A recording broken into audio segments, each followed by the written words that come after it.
भरी हुई है। कॉन्स्टिट्यूशनल वायलेशंस बदकिस्मती से हमारी तारीख का हिस्सा रही हैं।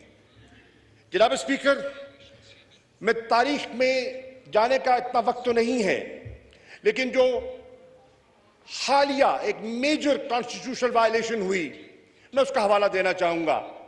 और कौम इस बात से गवाह है कि 12 अक्टूबर 1999 में आइन शिकनी हुई और कौम इस बात की गवाह है कि जब आला अदलिया के सामने वो केस गया,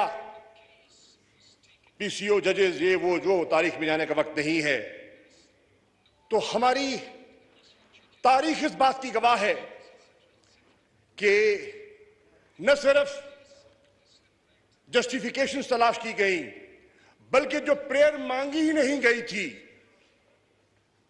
आइन में तरमीम की इजाजत भी दे दी गई। ये हमारी तारीख का हिस्सा है और कौम इस बात की गवाह है। जनाब वाला, मौलाना फजलुर रहमान साहब ने, बिलावल भुट्टो जरदारी साहब ने अदलिया के फैसले से पहले, अभी मसला सब जुडिस था, जेर गौर था, अदालत उज़्मा के सामने था, इन दोनों शख्सियात ने बयानात दिए कि कोई नजरियाए जरूरत का फैसला हम कबूल नहीं करेंगे। ये इनका बयान है, रिकॉर्ड पर है। बहरनो डॉक्टर ऑफ नेसेसिटी को दफन होना चाहिए था, और मैं खुश हूं कि वक्त आ गया है कि पाकिस्तान की जमहूरियत ने इवॉल्व किया है। पाकिस्तान की जमहूरियत ने इवॉल्व किया है कि आज हम सब डॉक्ट्रिन ऑफ नेसेसिटी का सहारा लेने को तैयार नहीं है। जनाब स्पीकर, मैं आज कहना चाहूंगा,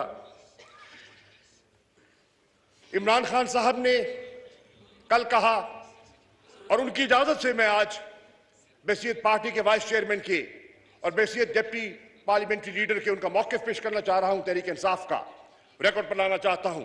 तारीख के लिए, तारीख के औराक आज रकम हो रहे हैं, और तारीख के लिए मैं रिकॉर्ड पे लाना चाह रहा हूं कि मेरा वजीर आजम कहता है कि मायूस हूं लेकिन आला अदलिया का एहतराम करूंगा। मेरा वजीर आजम कहता है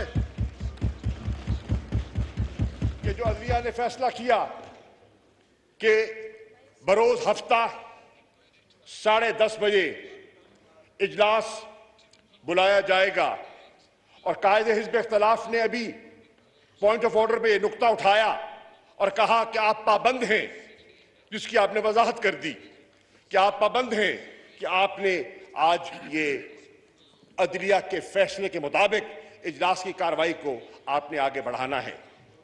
जनाब वाला, उस फैसले के मुताबिक ही कार्रवाई बढ़ाई जा रही है। हफ्ता है, 10:30 बजे इजलास का आगाज हो चुका है।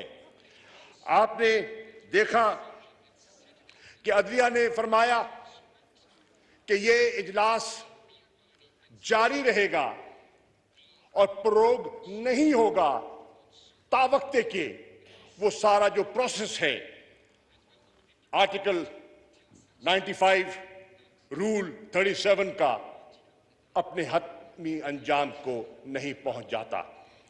जनाब वाला, हम उसकी पासदारी के लिए यहां हाजिर हुए हैं, लेकिन मैं इस ऐवान के खिदमत में वो पस मंजर पेश करना चाहूंगा जिसने आज इस इजलास को इस शक्ल में दोबारा करने की आपको हुक्म सादर फरमाया और हमें ताबे किया। जनाब वाला,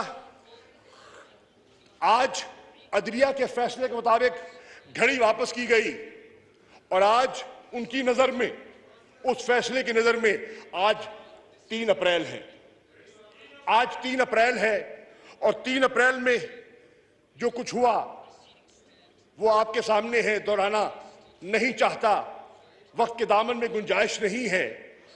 उसका अदलिया ने सुओ मोटो नोटिस लिया। जनाब वाला, मैं जानता हूं कि बरोज इतवार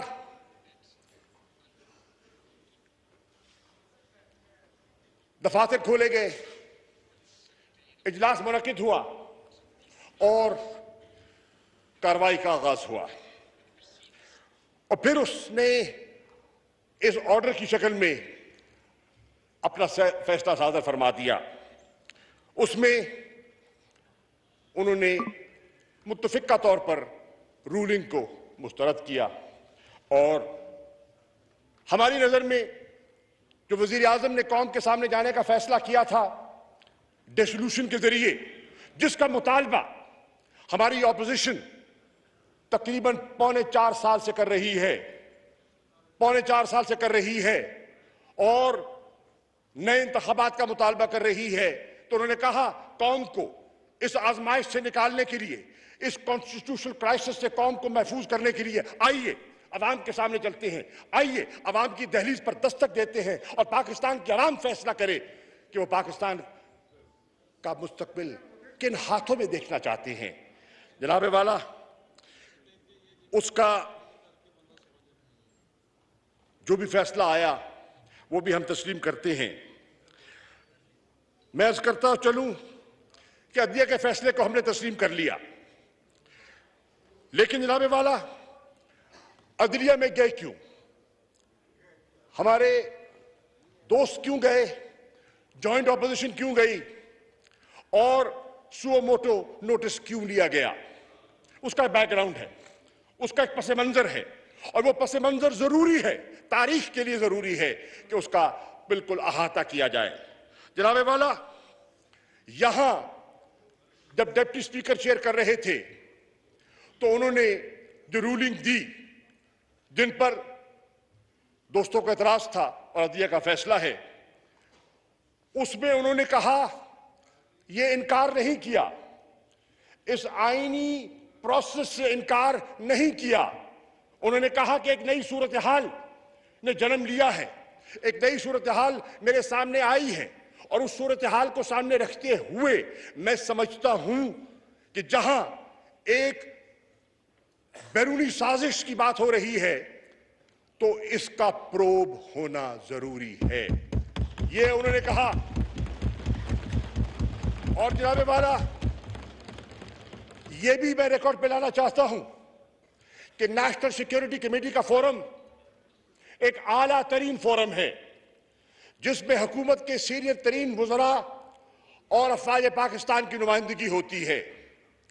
उस फोरम में वो मरासला जिसका जिक्र हो रहा है कौम में, और उस पर भी बात करना चाहूंगा मैं, उसकी बाज गश्त है, तूल अर्ज उसकी बाज गश्त है।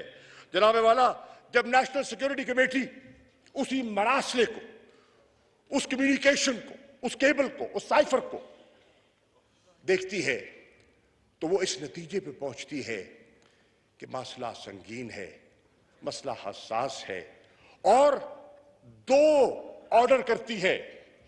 There are 2 decisions and I like to put those decisions in front of the House. One, they acknowledge there was political interference in the internal matters of Pakistan and a demarche must be issued. दफ्तर खारजा को हुक्म दिया जाता है, instruct किया जाता है कि डिमार्च करो, इस्लामाबाद में भी करो, वॉशिंगटन में भी करो।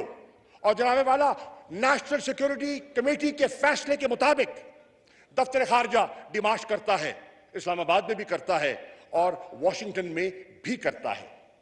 दूसरा फैसला सादर करता है नेशनल सिक्योरिटी कमेटी का इजलास कि पार्लियामान की जो नेशनल सिक्योरिटी कमेटी है फिलफौर उसको तलब किया जाए, उसको कन्वीन किया जाए और ये सारा मामला मुंतखब नुमाइंदों को, ये सॉवरन हाउस है, ये अवाम जो है, ये पाकिस्तान की अवाम की तर्जुमानी कर रहा है, तो उनके उस फोरम के सामने रखा जाए कि वो बात की बारीकी तक जाएं और प्रोब करें और हकायक जानने की कोशिश करें। आप इजलास बुलाते हैं, ऑपोजिशन को दावत दी जाती है ऑपोजिशन का फर्ज था। जनाब speaker, this is not right, this is not fair, this is not fair. ये वाइंड अप करें इसके बाद, दिस इज नॉट फेयर। ये वाइंड अप कर ले मैं साहब, ये वाइंड अप कर लेना, ये वाइंड अप कर ले। तो this is not fair. Why is he nervous? आप नर्वस क्यों हो रहे हैं? घबरा रहे क्यों हैं? मेरा ख्याल में ना घबराएं, सुन ले बात। ये वाइंड अप कर ले, इसके बाद आप कर लीजिए। घबराहट किस चीज की है? उजरत किस चीज की है? परेशानी किस चीज की है? जी मैं इस तरह करता हूँ, 12:30 बजे तक, 12:30 बजे तक मैं इजलास एडजर्न करता हूँ। 12:30 बजे तक, 12:30 बजे जो है ना तक इजलास एडजर्न करता हूँ।